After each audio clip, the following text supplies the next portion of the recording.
نحمده ونصلي على رسوله الكريم اما بعد اعوذ باللہ من الشیطان الرجیم بسم اللہ الرحمن الرحیم ولتکم منکم امۃ یدعون الی الخیر ویأمرون بالمعروف وینہون عن المنکر واولئک هم المفلحون صدق اللہ العظیم. قال النبی صلی اللہ علیہ وسلم من دل علی خیر فهو اجرہ مثل فاعلہ او کما قال علیہ الصلوۃ والسلام. بسم اللہ الرحمن الرحیم. اللہم صلی علی محمد وعلی آل محمد کما صلیت علی ابراہیم وعلی آل ابراہیم انک حمید مجید. اللہم بارک علی محمد وعلی آل محمد کما بارکت علی ابراہیم وعلی آل ابراہیم انک حمید مجید.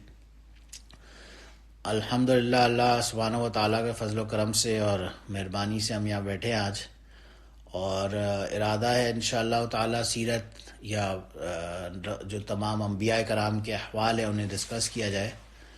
لیکن انہیں ڈسکس کرنے سے پہلے یہ آیت ہم نے شروع میں جو پڑھی وَلِتَكُم مِّنكُمْ أُمَّةٌ يَدْعُونَ إِلَى الْخَيْرِ وَيَأْمُرُونَ بِالْمَعْرُوفِ وَيَنْهَوْنَ عَنِ الْمُنكَرِ وَأُولَٰئِكَ هُمُ الْمُفْلِحُونَ، کہ تم میں سے سرٹن لوگ ایسے ضرور ہونے چاہیے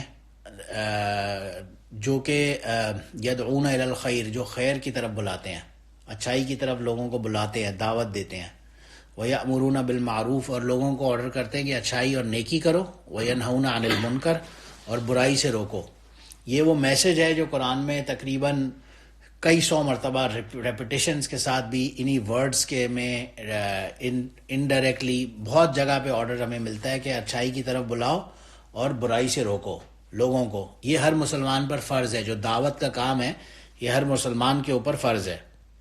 اب اسی لیے حدیث میں آتا ہے من دل علی خیر فہو اجرہ مثل فاعلہ. کسی نے ایک دوسرے بندے کو اچھائی کی طرف دعوت دی یا بلایا، کسی نے بولا یار نماز پڑھ لو یا روزہ رکھ لو یا کوئی بھی اچھائی کی طرف دعوت دی.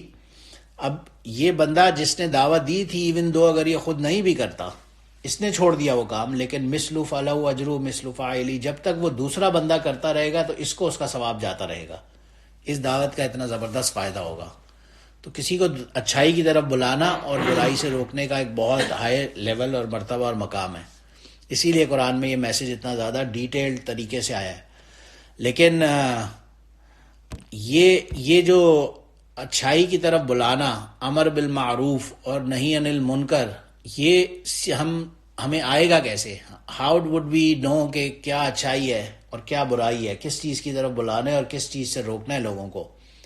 تو یہ ہمیں قرآن ظاہر ہے سکھاتا ہے، لیکن قرآن ہمیں ڈفرینٹ اینگل سے سکھاتا ہے. جس طرح سے اس میں ایک اینگل یہ بھی آتا ہے سورہ طٰہٰ کے اندر وَكَذَلِكَ نَقُصُّ عَلَيْكَ مِنْ أَنْبَاءِ مَا قَدْ سَبَقَ وَقَدْ آتَيْنَا مِن لَّدُنَّا ذِكْرًا، کہ ہم نے اسی طرح تمہیں ڈفرینٹ قوموں کی قصے بیان کیے، ان کی سٹوریز بتائیں، اور وہ سٹوریز باقت سبا کا جو آپ سے پہلے والے لوگ تھے ان کی سٹوریز ہم نے آپ کو بیان کی، تاکہ آپ کو ہم اپنی طرف سے دیں ایک بہت ہی بہترین ذکر، ایک بہت ہی بہترین نصیحت کی چیز. ذکر جہاں پہ قرآن میں آتا ہے اس کا مطلب ہوتا ہے نصیحت.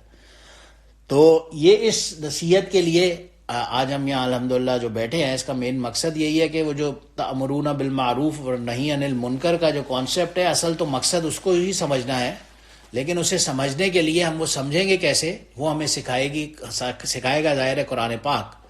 اور یہ وہ کام ہے جو کہ اصل میں انبیاء کا کام ہے. یہ کام جو محنت ہے، جیسے دعوت کی جو محنت ہے، جو کسی کو اچھائی کی طرف بلانے کی محنت ہے، یہ اصل میں کیونکہ انبیاء کی محنت ہے. اور اسی وجہ سے قرآن میں جب اس پوری سٹوری کو بیان ہوتا ہے تو جو ایگزامپلز آتے ہیں وہ انبیاء ہی کی آتی ہیں. اسی لیے ان انبیاء کی جو سٹوریز ہیں ان میں ظاہر ہے سٹارٹ میں سب سے پہلے آدم علیہ السلام سے وہ سٹارٹ ہوتی ہے سٹوری، اور چلتے چلتے فائنلی خاتم النبیین محمد رسول اللہ صلی اللہ علیہ وسلم کے اوپر آ کے یہ سٹوری کمپلیٹ ہوتی ہے. اور پھر اس کے بعد فائنلی انبیاء کے بعد اب اس کے بعد کیونکہ نبوت ختم ہو گئی تو اب یہ جو ذمہ داری تھی یہ کیونکہ نان نبیوں کے اندر آ گئی، جس میں نبی کریم صلی اللہ علیہ وسلم کی امت کے اوپر. اسی لیے آتا ہے نا کنتم خیر امت اخرجت للناس تأمرون بالمعروف وتنہون عن المنکر، یو آر دا بیسٹ امنگ آل دا امتس.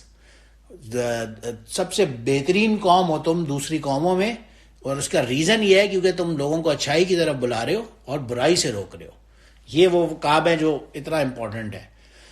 اور اب وہ کام ہم سب کے اوپر لازم ہے کیونکہ تو ہمیں اسے سیکھنے کی ضرورت ہے. تو ایک اینگل سیکھنے کا یہ ہے کہ ہم قرآن ظاہر اسٹڈی کریں گے جب، تو وہ ہم انبیاء کی جو محنت ہوگی ان کی سٹوریز کو ہم سیکھیں گے، انہیں سمجھیں گے یا انہیں پڑھیں گے، تو ہمیں آٹومیٹکلی ان کی تمام سیرہ کا آئیڈیا ہوگا. اور ان سیرت میں ظاہر ہے پھر فائنلی الٹیمیٹلی انشاءاللہ جو سیرت النبی صلی اللہ علیہ وسلم ہے وہ ایک الگ پورا ٹاپک ہے اور اس کے اوپر ایک لمبی ڈسکشن ہو سکتی ہے. لیکن انیشلی یہ جو سیشنز ہم نے اسٹارٹ کیے ہیں ویکلی انشاءاللہ، اس کے اندر ہمارا ٹارگیٹ یہ ہوگا کہ ہم اسٹارٹ کریں گے آدم علیہ السلام سے لے کر اور پھر فائنلی سیرت النبی صلی اللہ علیہ وسلم پر چلیں گے. تو جتنے بھی پروفٹس بیچ میں ہمیں جو اوتھینٹک نون روایات سے ہمیں جن کی سٹوریز کا پتہ چلے گا، ہم صرف انہی کو ٹچ کرنے کی کوشش کریں گے. ظاہر ہے بہت ساری بیچ میں اسرائیلیٹ روایتیں بھی ہمیں ملتی ہیں، لیکن ان میں بہت سارے کنفیوژنز ہوتے ہیں اور کنٹروورسیز ہوتی ہیں، تو ان کو ہم سیٹ اسائڈ کر کے صرف اوتھینٹک ان روایات تک ریسٹرکٹ رکھیں گے جو ہمیں نبی کریم صلی اللہ علیہ وسلم کی اوتھینٹک احادیث سے ملتی ہے. ایک جیسے مثال کے طور پہ سورہ یوسف میں ہی اللہ سبحانہ و تعالیٰ نے فرمایا نحن نقص علیک احسن القصص بما اوحینا الیک ھذا القرآن وان کنت قبلہ من الغافلین، کہ جب جوز نے پوچھا یوسف علیہ السلام کی بھائیوں اور ان کی سٹوری کے بارے میں، تو رسول اللہ صلی اللہ علیہ وسلم کے پاس اللہ نے سورہ یوسف اتار دی، جس میں پوری جو بنو اسرائیل کی سٹوری ہے. اسرائیل یعقوب علیہ السلام جو کہ حضرت اسحاق علیہ السلام کے بیٹے ہیں، اسحاق علیہ السلام حضرت ابراہیم علیہ السلام کے بیٹے ہیں، اور پھر ان کے یعقوب علیہ السلام کے 12 بیٹے جس میں یوسف علیہ السلام، یہودا، بنیامین ایٹسیٹرا، یہ 12 بھائی. تو ان کی پوری سٹوری سورہ یوسف کے فارم میں اللہ نے ہمیں دے دی. اور پھر اللہ نے فرمایا کہ وَإِن كُنْتَ قَبْلِي لَمِنَ الْغَافِلِينَ، you didn't know before that but now you are aware of the story. تو یہ سٹوری اللہ نے قرآن میں پوری بیان فرما دی. پوری سٹوری ہمارے اللہ سبحانہ و تعالیٰ نے خود ہی ڈیٹیل ہمیں دے دی سورہ یوسف کے اندر. اور اسی طرح بہت ساری ڈفرینٹ صورتوں میں ڈفرینٹ انبیاء کی سٹوریز آئی، کچھ بیسک آئی، پھر ان کی ڈیٹیلز ہمیں احادیث میں ملتی ہیں، تو ہم انہی کو صرف ایکسپلور کرنے کی یہاں کوشش کریں گے انشاءاللہ. مگر اسے ایکسپلور کرنے سے پہلے ایک بات کو سمجھنا ضروری ہے کہ پوری جو یونیورس کریٹ ہوئی ہے، اس یونیورس کے اندر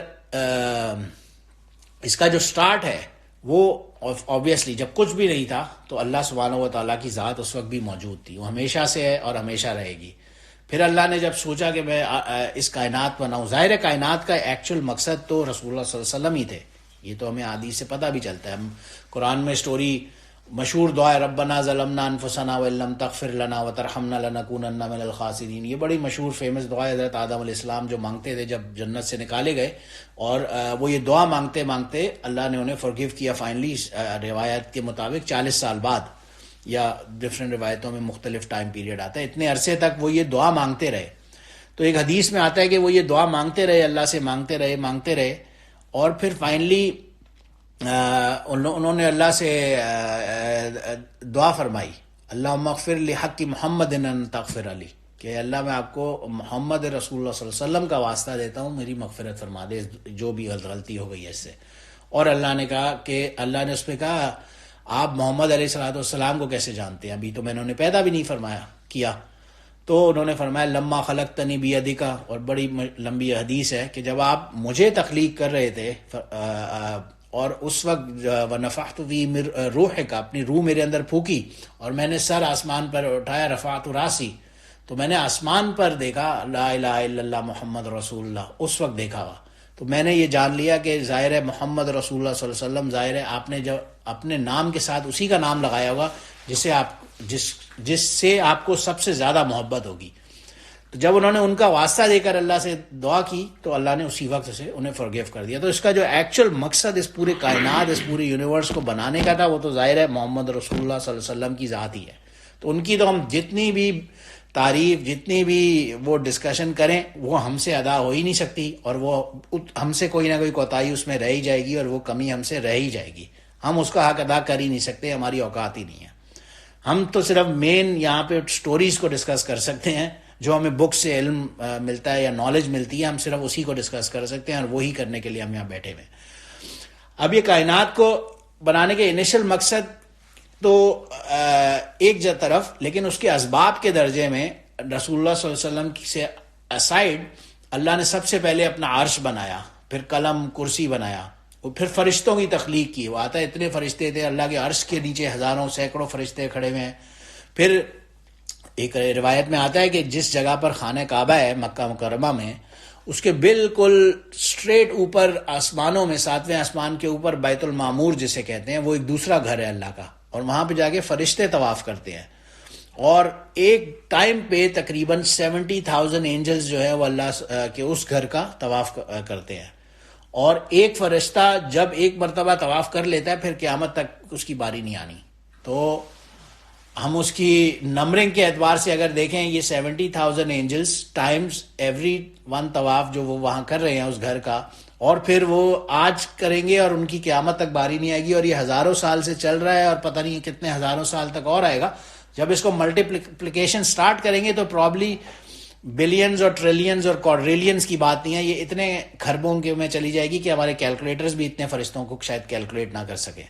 تو وہ سب اللہ کے آلریڈی عبادت میں تو موجود ہیں، وہ سب اللہ کی استغفار بھی کر رہے ہیں، توفیق اللہ کی عبادت بھی کر رہے ہیں، اللہ کے بڑائی بیان کر رہے ہیں. تو اللہ کو ضرورت تو نہیں تھی ان اٹ سیلف اس کی. اللہ نے ایک کریشن خود تخلیق کی اس انسان کی صورت میں، اور پھر اسے فری ول دی کہ ہاں اب یہ فری ول کے ساتھ دے، اب دیکھو کہ کون آتا ہے میری طرف اور کون نہیں آتا. گائیڈنس پوری ہمیں پرووائڈ کی قرآن پاک کی شکل میں کہ یہ these are the do's and these are the don'ts. ہم ان سے فالو نہیں کرتے، وہ ہمارا ایک اپنا کیونکہ مسئلہ ہے. اب اللہ نے ہمیں قرآن پاک ہاتھ میں عطا کیا، ہمارے سامنے پوری کتاب کی فارم میں موجود ہے. اس میں آیا وَنَزَّلْنَا عَلَيْكَ الْكِتَابَ تِبْيَانًا لِكُلِّ شَيْءٍ هُدًى وَرَحْمَةً وَبُشْرَىٰ لِلْمُسْلِمِينَ، کہ اس قرآن میں ہر چیز کا آنسر ہے، ہر چیز کا لٹرلی آنسر موجود ہے. ایسا ہو ہی نہیں سکتا دنیا کی کوئی چیز ہو اس میں ہاں کسی کو یہ کنفیوژن ہو سکتا ہے، ڈاؤٹ ہو سکتا ہے اپنی عقل کے اعتبار سے، اپنی ہماری لمیٹڈ نالج کے اعتبار سے، یار اس چیز کا آنسر تو مجھے قرآن میں نہیں ملتا. تو وہ ہماری اپنی کیونکہ لیک آف نالج ہے، ہمیں یہ لگ رہا ہے کہ اس کا آنسر نہیں ہے، جبکہ ایسا پاسبل نہیں ہے. جب اللہ نے خود کہا کہ ہے تو ڈیفینیٹلی ہے. اور وجہ یہی ہے، جیسے فقہاء کرام ہوتے ہیں، ان کی کیا ان کی یہ ویلیو کیوں ہوتی ہے؟ مثال کے طور پہ یہ ہمارا ایک روم ہے، یہاں پہ یہ کرسی موجود ہے، یہ ٹیبل موجود ہے، یہ شیلف موجود ہے، وہ بکس موجود ہے. اب ہم اس لائٹ کو آف کر دیتے ہیں اگر، تو یہ سب یہاں پہ ایز اٹ از موجود ہے، مگر ہمیں کچھ نظر نہیں آ رہا ہوتا. یہ ایز اٹ از یہاں پہ سب ہے. جب یہ لائٹ آن ہوتی ہے تو آٹومیٹکلی ہم دیکھ رہے ہیں یہ سب چیزیں یہاں پہ موجود ہیں. تو وہ فقہا کا کام ہوتا ہے اس لائٹ کو آن کرنا، اسی آیت کے اندر سے اس بلب جو لائٹ بلب مومنٹ ہوتا ہے اسے وہ ہائی لائٹ کر دیتے ہیں کہ اس آیت کا مطلب یہ ہے اور اس کے اندر سے یہ میننگ ایکسٹریکٹ ہوتا ہے. دیٹس وائی عام آدمی اکثر ایک آیت کو نہیں سمجھ سکتا، اور وہ علماء اور بڑے بڑے جو فقہا ہوتے ہیں وہ اسی کو ایزیلی انڈرسٹینڈ کر کے اور ہمیں سمجھا دیتے ہیں. تو بہرحال اس کریشن کے اعتبار سے جو بات چل رہی ہے، ہم نے کیونکہ قرآن کو ظاہر ہے اسٹڈی نہیں کیا، ہم نے اسے سمجھا نہیں، اس کے اندر جو ٹائم سپینڈ کرنا چاہیے وہ ہم کرتے نہیں ہیں، اس وجہ سے ہمیں سارے کنفیوژن ہوتے ہیں. اور ہمیں جو مین ڈرنے کی بات ہے وہ یہ ہے کہ خدا نہ خواستہ کہیں ایسا نہ ہو جب نبی کریم صلی اللہ علیہ وسلم مکہ والوں کو دعوت دے رہے تھے اور آخر میں ان کی بالکل ہٹ دھرمی سے تنگ آ کر انہوں نے فرمایا اور عرض کیا، سورہ فرقان کے اندر آتا ہے وقال الرسول رب ان قوم اتخذوا هذا القرآن مہجورا، کہ اے میرے رب، میری قوم نے میرے قرآن کو اتخذوا هذا القرآن، اس قرآن کو چھوڑ دیا ہے، مطلب مہجور ہجر بھولا بھٹکا کر دیا ہے ان وے. تو ہم کہیں خدا نہ خواستہ اس کو چھوڑنے کی وجہ سے ان لوگوں میں نہ آ جائیں، اس چیز سے مین ڈرنے کی ضرورت ہے. اور یہ وہ مین پوائنٹ ہے جس کی وجہ سے ہمیں قرآن کو اسٹڈی کرنا، اسے کھولنا اور اسے سمجھنا بہت ضروری ہے. اور سب سے ایزیٹ فارم اسے انڈرسٹینڈ کرنے کا یہی سٹوریز کا فارم ہے، جو انشاءاللہ کوشش ہے سٹارٹ کریں آج، اور ایک لیول تک ہم اس کو لے کے چلیں اور پھر نیکسٹ انشاءاللہ ویکلی سیشنز میں اسے آگے کنٹینیو کریں. تو کریشن جو اللہ کی اس کے اعتبار سے قرآن میں اللہ نے کیا کہا. باقی ایک چیز ہے سائنس اور ایک چیز ہے قرآن. سائنس تو ظاہر ہے تھیوری آف ایولیوشن میں ڈفرینٹ طرح سے بات کرتی ہے، وہ کہتی ہے کہ انسان کی جو in it self human being کی کریشن ہے، جو تخلیق ہے، وہ ڈفرینٹ فارمز میں ہوئی، ڈفرینٹ کائنڈ آف کچھ لوگوں کی اوپینین ہے کہ وہ پرابلی ایک بندر سے تخلیق ہوئی اور وہ انیشلی گریجولی اپ گریڈ ہوتے ہوتے ہوتے ہوتے آج کرنٹ فارم میں ہے. کچھ لوگ کہتے ہیں اس سے بھی پہلے ایک چھوٹا سا ڈی این اے کوئی سیمپل تھا, اسپیسیز تھی, کوئی ایٹم تھا, کچھ بھی تھا, اور اس سے گریجولی اپ گریڈ ہوتے ہوتے ہوتے آج انسان اس تخلیق میں ہے. بہرحال یہ ایک الگ ڈسکشن ہے اور ایک الگ آرگیومنٹ ہے, بٹ ریگارڈلیس وہ سائنس صحیح ہو یا نہ ہو, اینڈ آف دا ڈے اکثر تو یہ بھی دیکھا گیا ہے کہ بہت سارے معاملات میں جہاں پہ شریعت میں, قرآن میں یا دین میں جو بات آتی ہے اور جس طرح سے ہوتی ہے وہی الٹیمیٹلی صحیح ثابت بھی ہوتی ہے. جیسے کئی ہزار سال پہلے ایرسٹاٹل کے زمانے میں وہ ان لوگوں کا بلیف ہوتا تھا, رومنس کا اور اسپینیارڈس کا, جو جب جاتے تھے بوٹس کے اندر, ان کا بلیف تھا دا ارتھ از فلیٹ, ان کا یہ بلیف تھا.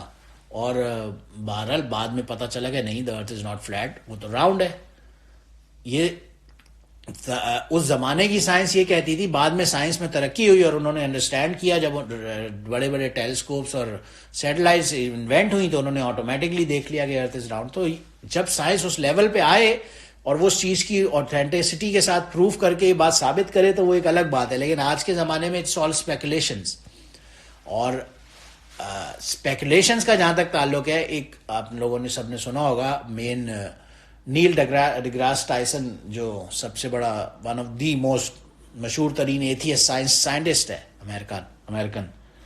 اس حالانکہ even though he is an atheist, he doesn't believe in any religion, and what he believes is, and what he at least جو وہ کہتا ہے کہ میں بلیو کرتا ہوں, وہ یہ ہے کہ میں کسی ریلیجن کو نہیں مانتا, میں صرف سائنس کو مانتا ہوں, سائنس سے ہر چیز پروو ہوتی ہے, ایٹسیٹرا ایٹسیٹرا. وہ خود یہ چیز پروو کرتی ہے. اور ایک انٹرویو میں ہم نے خود سنا, اس نے کہا کہ سائنس ہر چیز, تو انٹرویور نے اس کو کہا اچھا صحیح ہے, آپ یہ بتائیں کہ universe, how big is the universe, and قرآن کہتا ہے یونیورس از ایکسپینڈنگ.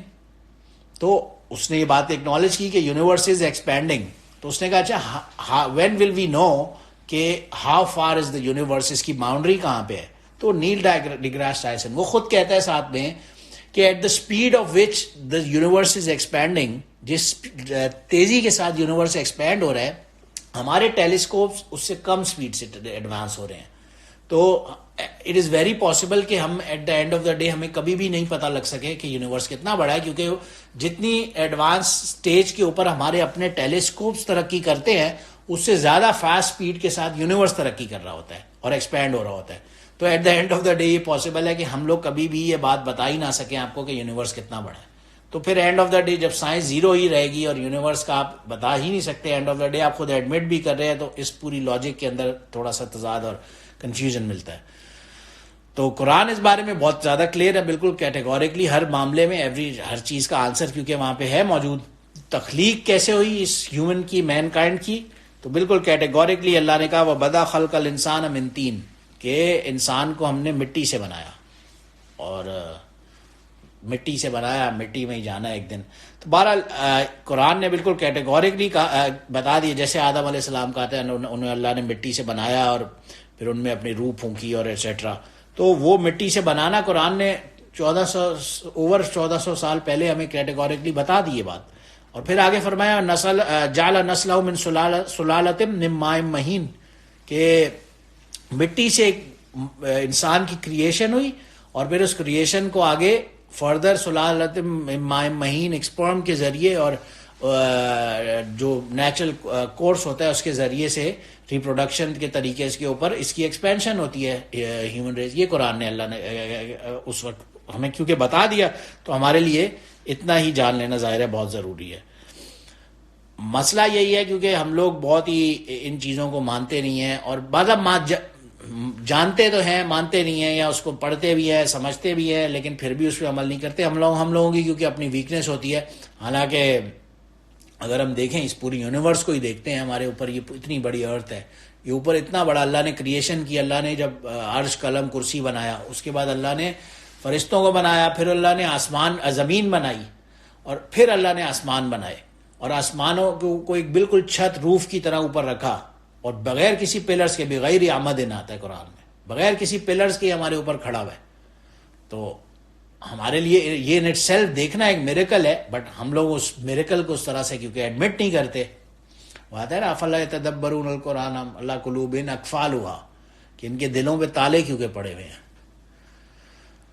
اور وہ دوسری جگہ آتا ہے نا سنوریم آیاتنا فی الآفاق والانفس حتی یتبین لہم انہ الحق، کہ ہم ان قریب تم لوگوں کو نشانیاں دکھائیں گے. سنوریم آیاتنا فی الآفاق والانفس، تو آفاق میں بالکل کونے پہ ہورائزن کے اندر، آسمانوں میں بھی اور تمہارے اپنے نفس کے اندر کی، حتی یتبین لہم انہ الحق، کہ یہاں تک کہ تم لوگ خود ایڈمٹ تم کرو گے کہ ہاں یہی حق ہے. تو نشانیاں اللہ میں دکھاتا ہے ساری. ہمارے اوپر آسمانوں کو دیکھیں، ہم زمین کو دیکھیں، پانی کو دیکھیں، سمندر کو دیکھیں، سورج کو دیکھیں، چاند کو دیکھیں. اب آج ہی کہیں میں نے ایک فیکٹ پڑھا کہ جو چاند ہے ہمارا، مون ہے، یہ اس ارتھ سے 1/400 سائز ہے. اس سورج کے مقابلے میں مون کا سائز جو ہے 1/400 ہے، یعنی 400 گنا کم سائز ہے سورج سے، چاند کا. اور ڈسٹینس کے اعتبار سے جس ڈسٹینس پہ دنیا ہے اس سے جتنے ڈسٹینس پہ سورج ہے اس سے ایگزیکٹلی 1/400 ہی ڈسٹینس کے اوپر چاند موجود ہے. یعنی یہ جو پریسیجن ہے، یہ ایسی پریسیجن کوئی ایسے کوئی یہ جسے کہتے ہیں کوئی صرف ہوائی بات نہیں ہو رہی، یہ کوئی پریسیجن ہے جو ایسے کریشن کر رہا ہے، اس کے اندر ایسا کوئی پریسیجن ہمیں نظر آ رہا ہے. ایسی پریسیجن کے ساتھ یہ باتیں کیسے ہو رہی ہیں؟ بہرحال تو وہ یہ وجہ ہے، اس پہ یہی لکھا ہوا تھا، یہی وجہ ہے کہ آپ یہاں سے دنیا سے دیکھتے ہیں کہ ایسا زبردست میریکل ہے کہ چاند اور سورج کا سائز ہمیں سیم نظر آ رہا ہوتا ہے، ہمیں یہ بات پتہ بھی نہیں لگ رہی ہوتی. ایک ہے جو لائٹ کا قمر سراجم منیرہ، وہ ایک لائٹ کا کام کر رہا ہوتا ہے، اور یہ قمر منیرہ یہ ڈفرینٹ ہمارے لیے پرپز دے رہا ہوتا ہے. چاند، دونوں کا پرپز الگ اللہ نے لینا تھا دونوں سے. یہ سال کا ہمیں کیلنڈر جو سولر ایئر دے رہا ہے وہ لونر ایئر دے رہا ہے. سائز کے اعتبار سے ہمیں دونوں سیم نظر آ رہے ہیں، اور یہاں سے دیکھنے میں بھی سیم ہے، لیکن سائز کے اعتبار سے دیکھیں تو وہ 400 گنا بڑا اس مون سے ہے، لیکن ڈسٹینس کے اعتبار سے اللہ نے کم رکھا. بہرحال یہ تو پریسیجن ہے. ہم لوگ ان چیزوں کو کیونکہ مانتے پھر بھی نہیں ہیں. اور وَإِن تَعُدُّوا نِعْمَتَ اللَّهِ لَا تَحْصُوهَا إِنَّ الْإِنسَانَ لَظَلُومٌ کفار، کہ ان تعدوا نعمت اللہ، یہ اللہ کی نعمتوں کو اگر ہم گننا چاہیں تو لا تحصوها، ہم گن نہیں سکتے، اٹ از ناٹ پاسبل. بس ان الانسان لظلوم کفار، کہ انسان کیونکہ بہت ہی اندھیرا، ظلم کہتے ہیں اندھیرے کو، یہ بہت ہی کیونکہ نیگیٹیوٹی کے اندر جاتا ہے، اور جھٹلانے والا، کفار کا مطلب ہے جھٹلانے والا ہے، اور ان ساری نعمتوں کو ڈینائی کرنے والا ہے. تو اس وجہ سے بہرحال انسان ڈینائی ہی ظاہر کرتا ہے. ہمیں ان چیزوں کے اوپر ظاہر دیکھنا چاہیے اور انہیں سمجھنا چاہیے، اور ان کو زیادہ سے زیادہ سیکھنا چاہیے. تو بہرحال خیر، یہاں میرا خیال ہے اس پہ بہت زیادہ ڈیٹیل میں اور آج نہیں جاتے، بیکاز نیکسٹ ہم انشاءاللہ کوشش یہی کرتے ہیں اپنے سیشنز کو لیس دین ہاف این آور رکھیں، تاکہ باقی لوگ بھی جو رمضان میں سب کیونکہ ظاہر روزے دار ہیں اور سب نے جانا ہے، افطاری کے اپنے ٹائمنگز ہیں. تو اس کو ہم یہیں پہ کنکلوڈ کرتے ہوئے یہ بات خالی اتنا سا کرتے ہیں کہ انسان جو فائنلی ہم نیکسٹ سیشن کے اندر ڈائریکٹلی آدم علیہ السلام کی جو سٹوری ہوگی اس کے اندر ڈائیو ان کرنے کی کوشش کریں گے، تاکہ انہیں ڈسکس کریں. اصل کیونکہ پرپز یہی تھا، انبیاء کرام علیہ السلام کی جتنی سٹوریز ہیں انہیں ڈسکس کریں. یہ صرف ایک بیک گراؤنڈ، ذرا سا انٹروڈکٹری فارمیٹ ضروری تھا کہ اس سے سمجھنا ضروری کیوں ہے، کیونکہ ایسے ہی نہیں ہوگا کہ اللہ نے ہمیں بنا دیا اور ہماری کریشن ہو گئی اور ہمیں اللہ نے ایسی کھلی آزادی دے دی جو مرضی چاہے کرو اور کوئی پوچھ نہیں ہے، کوئی روک ٹوک نہیں ہے. ایسا نہیں ہوگا. یحسب الانسان ان یترک سدی، یہ ہمارا اپنا گمان ہے، یہ ہماری صرف ازمپشن ہے کہ ہمیں ایسی چھوڑ دیا جائے گا، حالانکہ ایسا ہوگا نہیں، ایسا ہوگا نہیں.